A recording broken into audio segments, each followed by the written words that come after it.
Thank you, Mark, and hello, everyone. Really good to be back with you, and welcome if you're joining us for the first time this week, and welcome if you're coming again. Great to be here with you all. So this week, we've been doing this series on this Jewish embodiment series. Our theme has been embodied Jewish resilience, renewal, and fortification for the new year, and been sort of using this metaphor of trees as some inspiration to guide and give some context to our practice.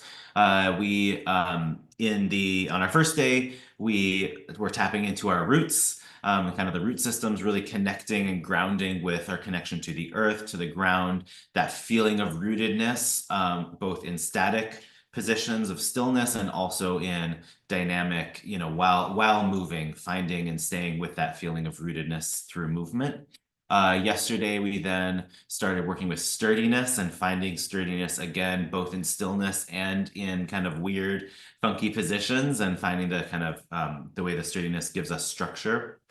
And today we're going to be playing with flexibility and adaptation. We're going to be tapping into sort of like so yesterday, the sturdiness, we're connecting with the heartwood, which is really that core of the trunk that really provides the strength for the tree. We're now going to move into those middle zones of the trunk, the cambium and the sapwood, as the sort of more alive parts of the inner trunk. These still provide structure, but these also allow for more of a flow of water and nutrients and minerals and all of that going up and down and around through the system of the tree. So we're going to be playing with that today. Couple just general notes. So in our embodiment practice this week, we're primarily focusing on movement as practice and a little bit of breath work. We'll hopefully do a little bit more breath work today. I wanted to bring in more sort of open movement tools for us to play with that can apply to lots of different ways and types of movement as opposed to more specific, forms and systems.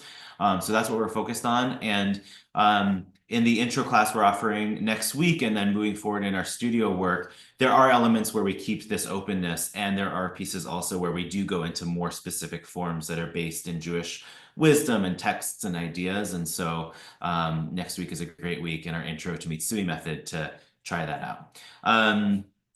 Last thing I'll say is just accessibility. As with our prior days, I'll show everything from both standing and seated positions, and you're invited to try out either or both, and you can always start in one and switch to the other and switch back, and whatever is feeling good and working for you and your body today.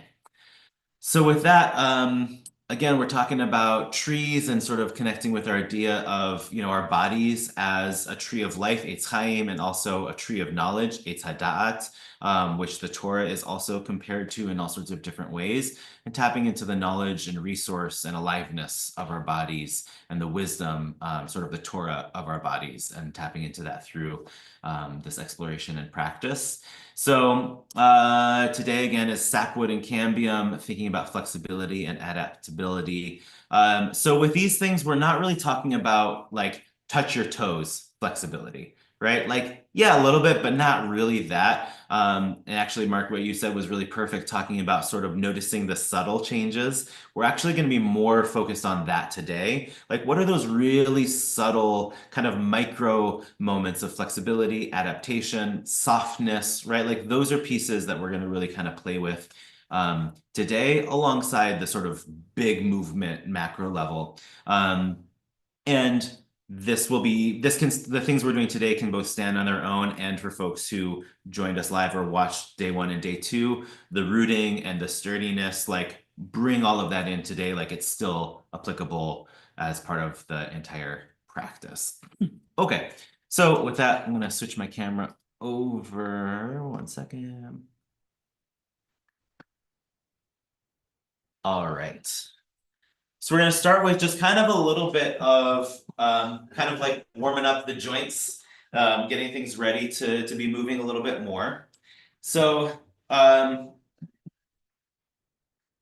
you may have noticed with some of these things, we try to sometimes start with isolating different points that then start to kind of connect the dots. And so today we're going to take what to most folks is a very familiar symbol, the 6-pointed star, the Magen David Jewish star, and using those as sort of really 6 points specific points along the circle, right? 1, 2, 3, 4, 5, 6, to really kind of like isolate, because part of what we're trying to do is really say like, oh, can I direct different parts of my body in very specific ways that then I can also start to connect the dots so that they're then flowing through the different points. So if we imagine for this whole kind of first part, I'm going to take that 6-pointed star and go from the vertical to the horizontal. Yeah.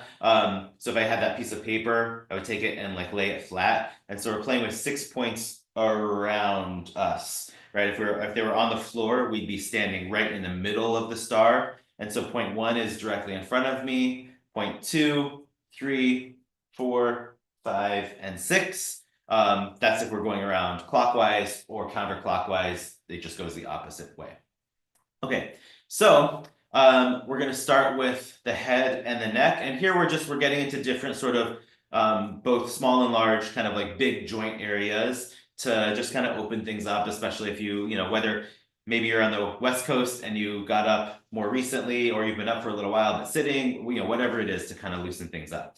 I'll go ahead and show this first one from sitting to go a little bit closer so you can see me. So we're going to start with the head and the neck. So I'm going to go and move my head and the neck. And I'm keeping everything else still. I'm trying to just move in the neck to point 1 and back to center. And then I'm going to take it to point 2 and back, point 3, which is this way, 4, which is straight back, 5, 6.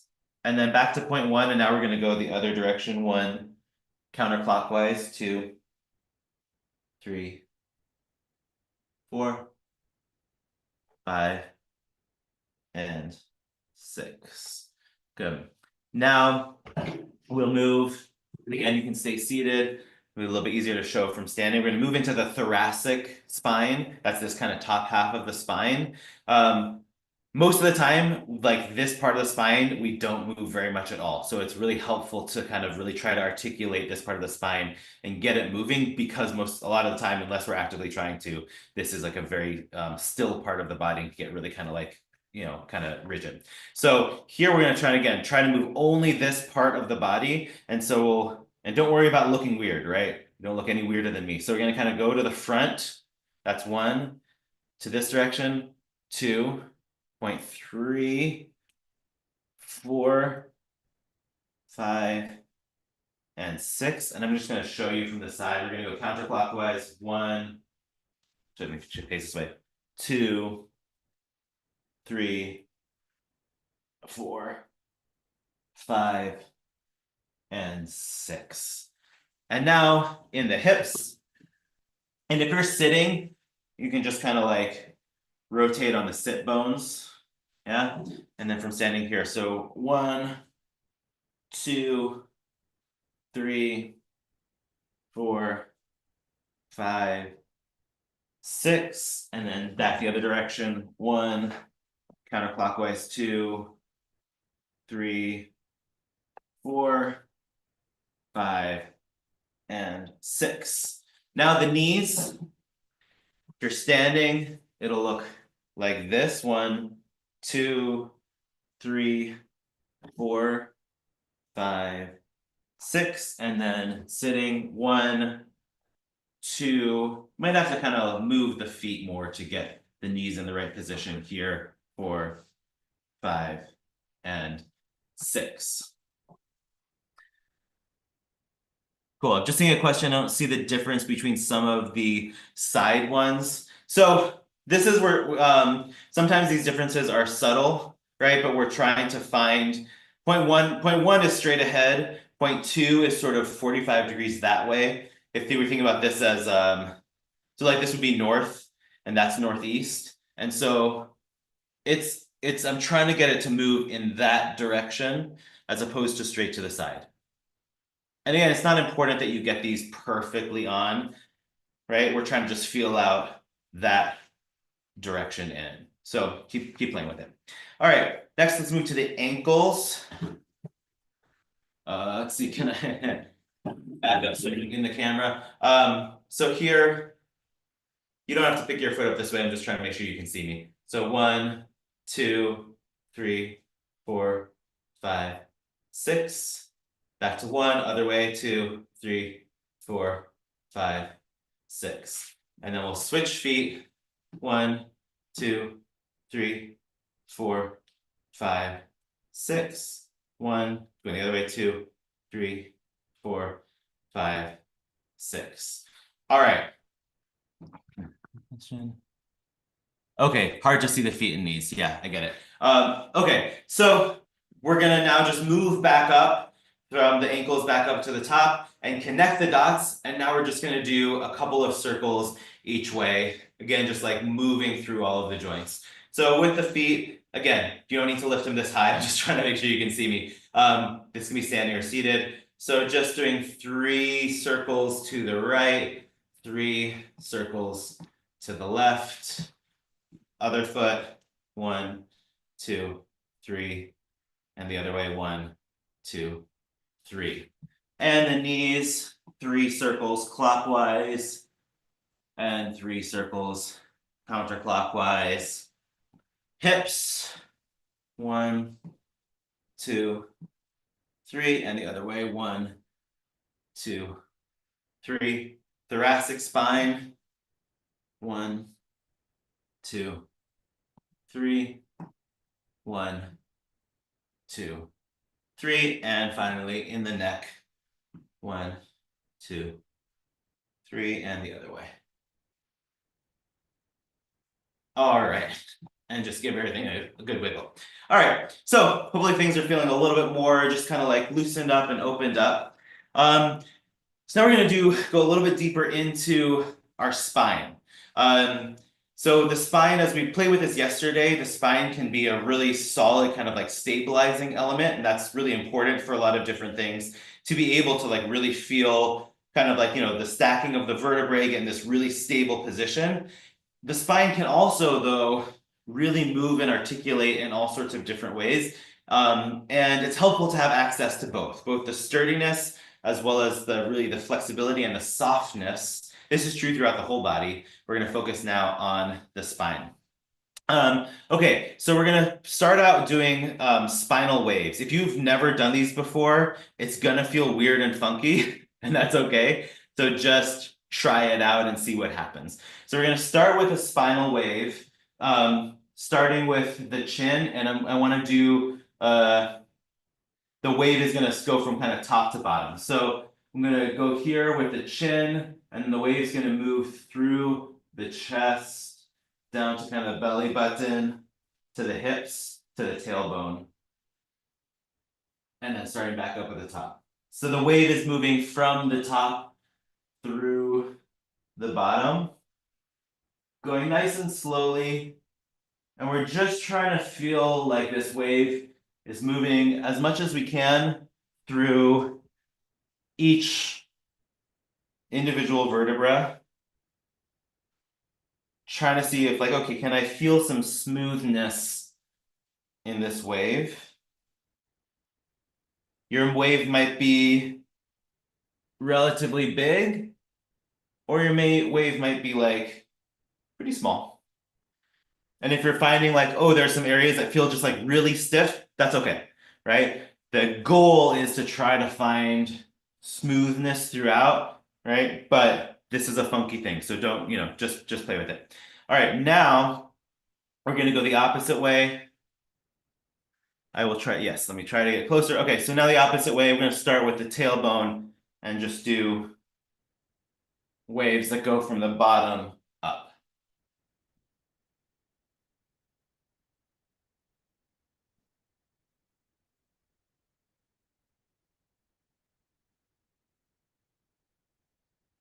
And you might be feeling a little like, crunchy things, which is okay. As with everything, if anything is feeling painful, right, don't do that, right? But you might feel, if you feel a little bit of crunchiness or things from things moving, that's fine. But anything that's painful, ease back or stop from that. Okay.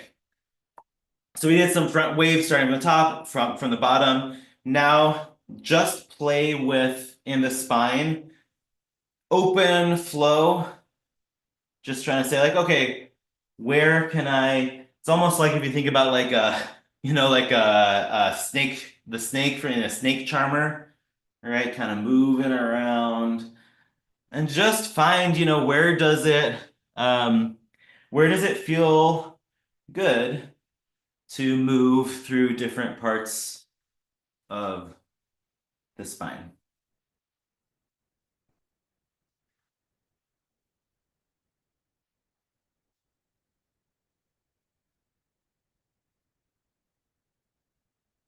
Do this for another 15 seconds or so, seeing, okay, is there anywhere else that feels good to just open up in the spine?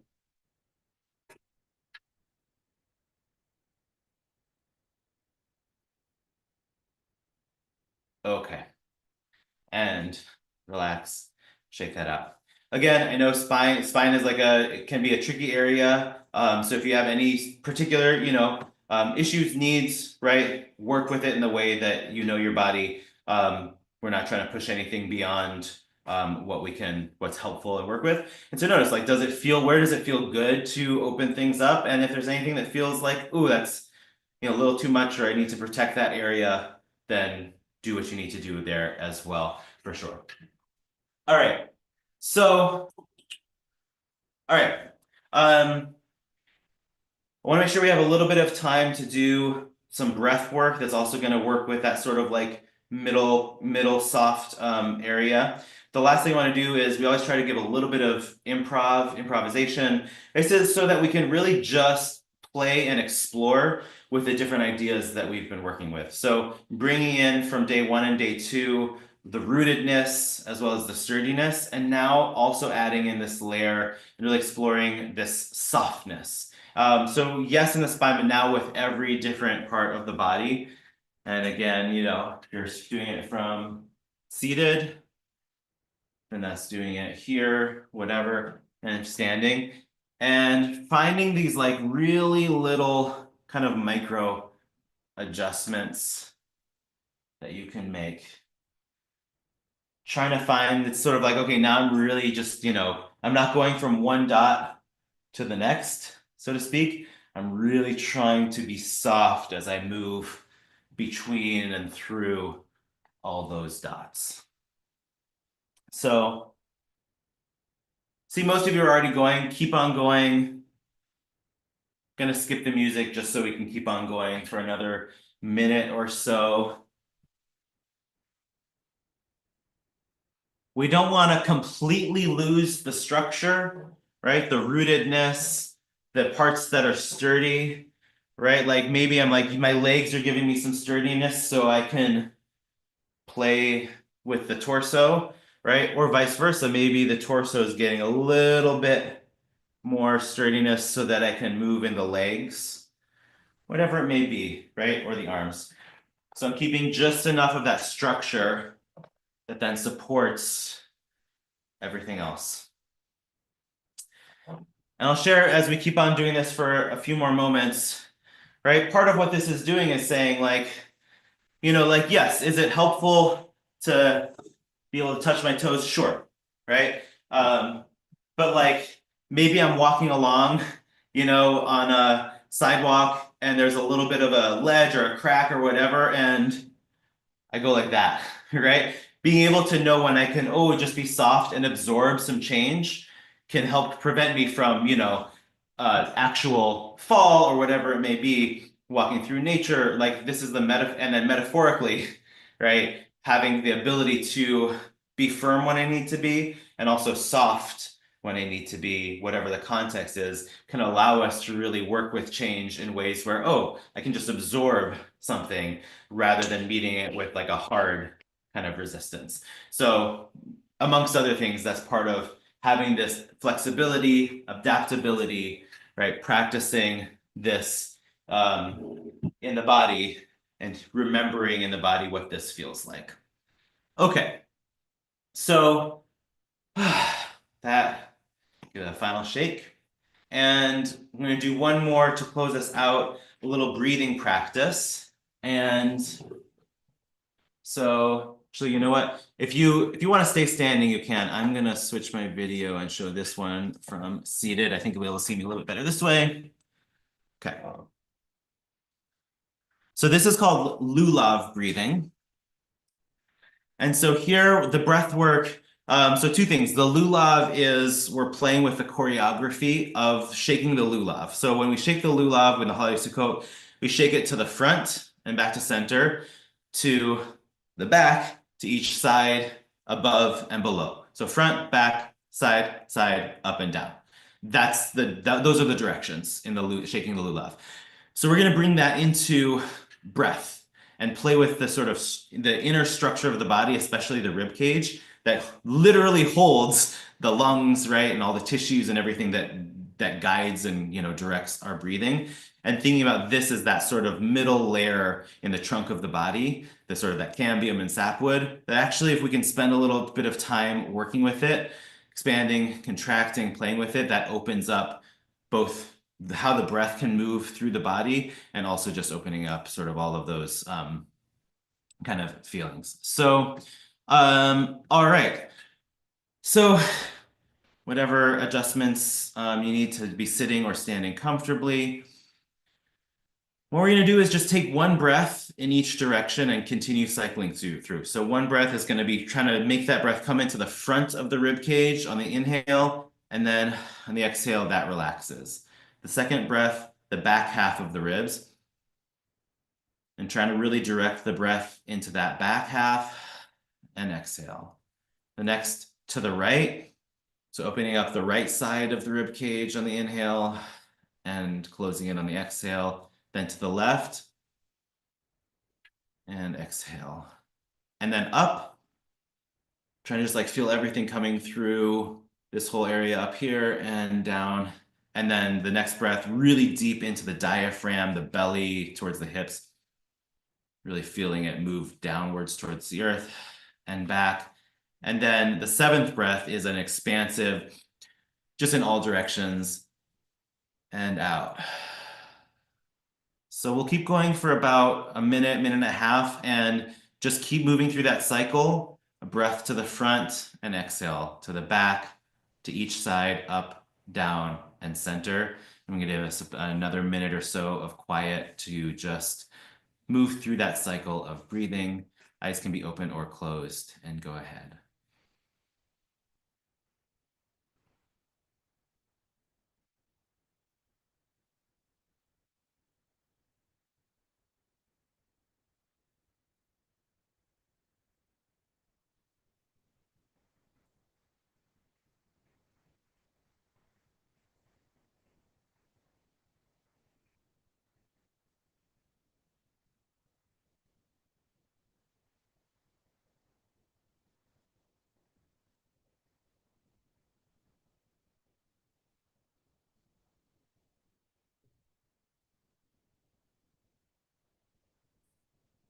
Wherever you're at in the cycle, finish this.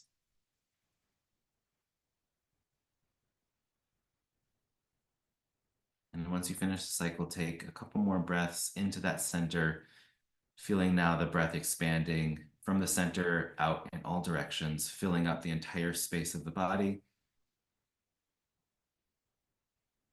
Breathing into our own softness, our adaptability, flexibility. And as we close the practice for today, wishing everyone happy Wednesday, and may we have softness in all the right places, the ability to adapt while still staying rooted and holding on to that heart word at the core. Thank you all very much. Amen. Thanks so much, Yoshi, again, for today's beautiful practice. And we seal it as we do each day. If you're in mourning, observing a yard site, if it's your custom to join in reciting the morning's Kaddish, you're invited to do so. Thanks to Natalie for sharing the words on the screen. You can put the name or names of anyone you're honoring today in the chat. Now, if you're not reciting Kaddish, as always, we encourage you to please stay present to support those who are, and they are invited to join me by rising in body or in spirit, and you can unmute at this time. Yit Gadal, Yit Kadash, Shemei Rabbah. Amen. Malchute, Malchute, Chayechon uvyomechon uchaye dechol Beit Yisrael ba'agala bizman kariv miru amen. Yehi Amen. shmei Rabba Rabba mevarach Mevarach ba'olam Ba'olam Ulamei Amaya. Yitbarach v'yishtabach v'yitpa'ar v'yitramam v'yitnaseh v'yitadar v'yit'aleh v'yithalal shmei dekudshah Riku. La'ela mikol birchata v'shirata tush b'chata v'nechamata ha'amiran ha'ama v'imru amen. Amen. Yehi shlama rabba haya v'chayi malenu v'yikol Yisrael v'imru amen. Shalom b'mamav v'yaseh shalom aleinu v'al kol Oh, Yisrael Yisrael. v'al kol yoshvei tevel imru. Amen. Friends, thanks so much for joining us today. And if you're leaving us now, hope you'll join us tomorrow. Will be a final session in this 4-session offering by Yoshi. Looking forward to that and bring all the pieces together. And we'll be back on Friday. We will be here on Friday. Mimi Cohen, wonderful mindfulness teacher from Hamakom, Jewish Mindfulness Center in the UK, will be leading us to sit into Shabbat. Thanks so much to Natalie Rushinoff for holding our tech space, to Susan Stone for sponsoring today's practice in honor of her daughter Jessica's Levy's birthday and the birth of her grandchild, Caleb. Mazel tov, and thanks again, Susan, so much. And just a reminder as well of our upcoming programs and of the new studio offering from Mitsui Collective. And thanks, Natalie, for putting the links to those in the chat for those who may have missed it at the beginning. Please check that out. And as always, you're invited to join us for conversation with our teacher today, Yoshi Silverstein, and also if you have a question, please raise that in the chat and preface it by writing question, and I'll keep an eye out for that. You know, Yoshi, every time we do this, one of the things I notice, and maybe others do as well, is how generally unaware I am of my body. And each time we like pay attention or engage a different part of the body and say, oh yeah, I have feet. Oh yeah, I have arms. Oh yeah. I'm curious if others have that, notice that as well. Feel free to share that in the chat. I just want to start with that. Because this week is very different. It is different than what we, normally do. Which is not to say that it's intellectual, but and we do often bring some attention to the body, or are instructed to bring some attention to the body. We really aren't meant to bring attention to the body every time, but it's not always made explicit. Why do you think?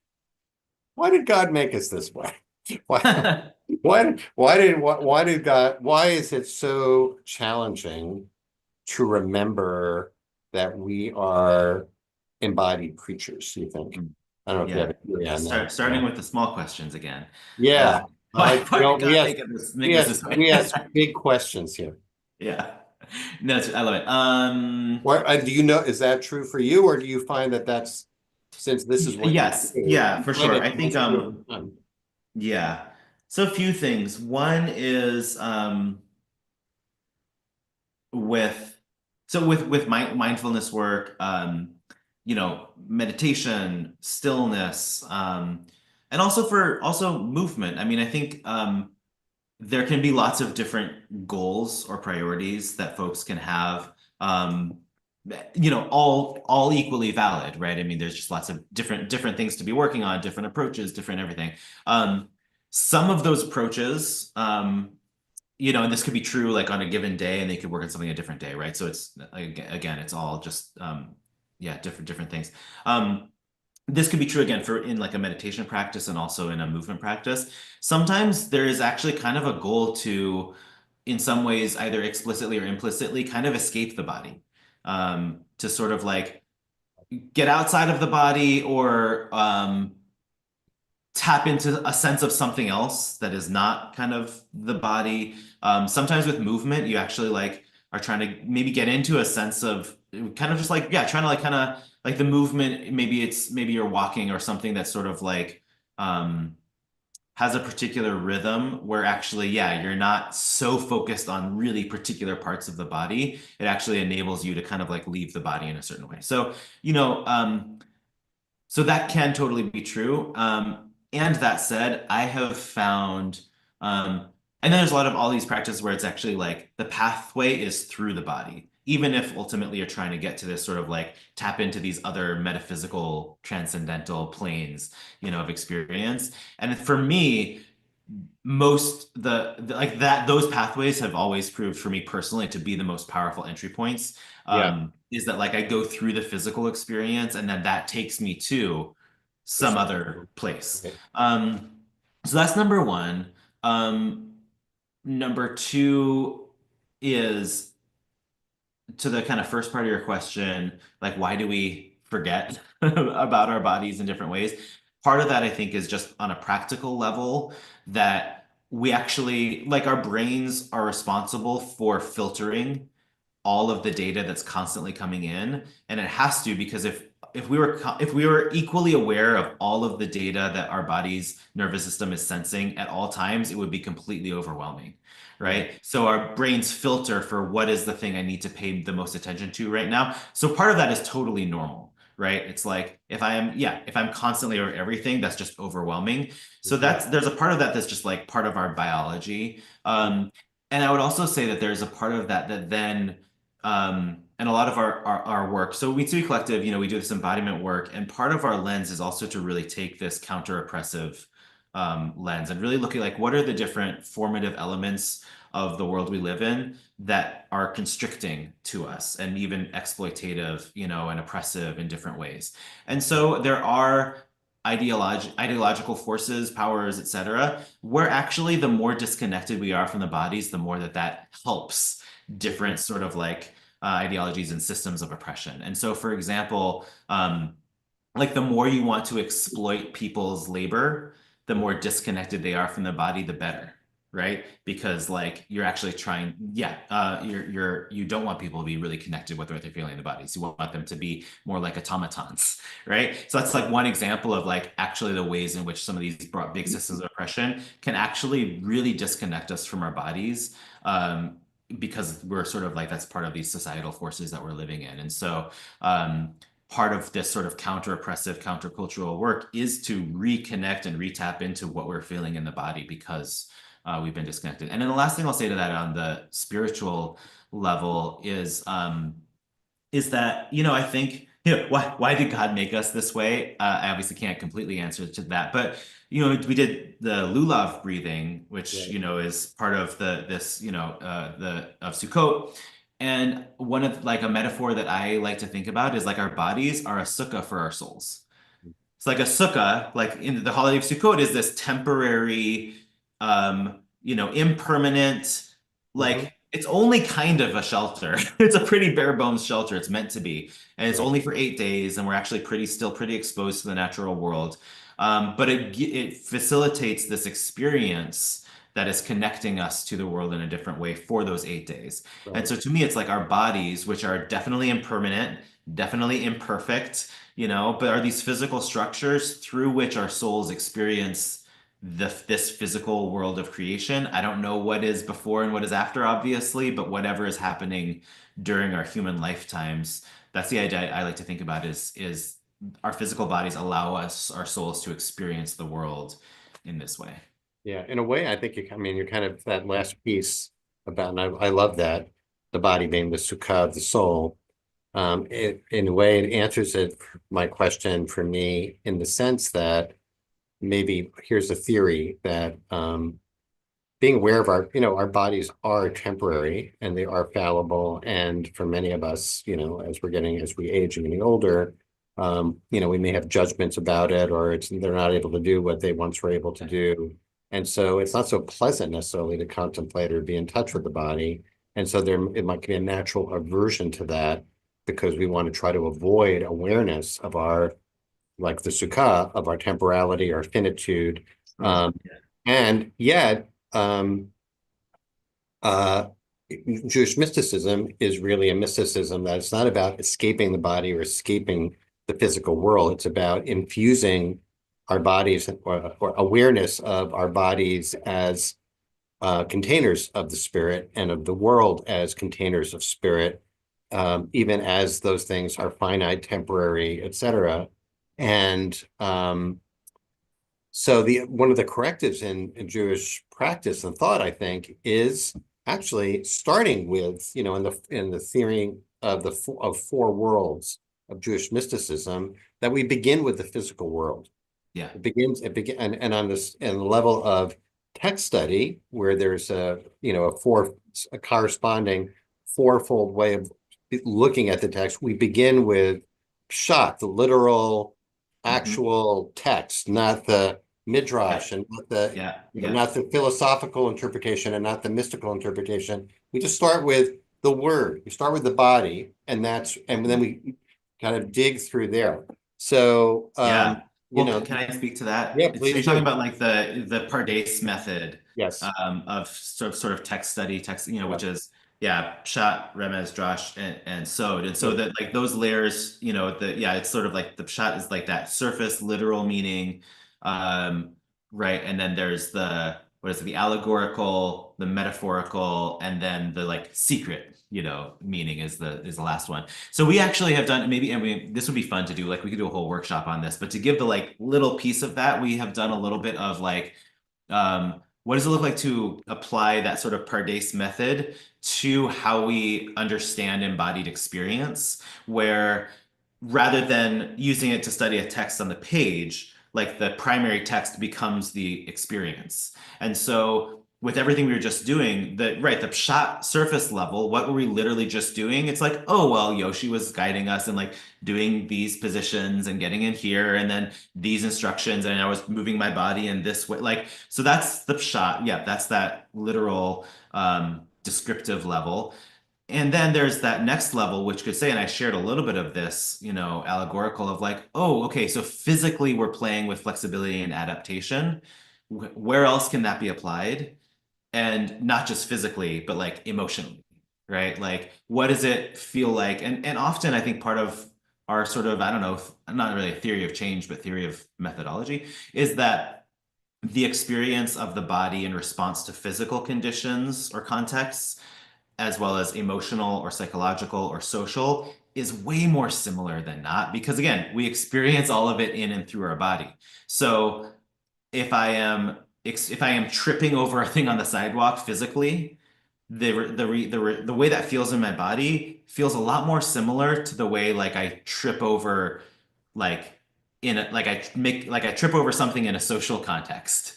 Like honestly, it kind of feels pretty similar. I feel kind of like clumsy and off balance and whatever. And then I like said something that came out the wrong way in a social context. I kind of feel the same. So it's like, oh, okay, how do I recognize this feeling in my body? Let me practice. How do I get back to center and all of those things? And we could kind of keep going through, okay, then what are the secret layers and all of that? But sort of it opens up how we understand the experiences that we have in and through the body.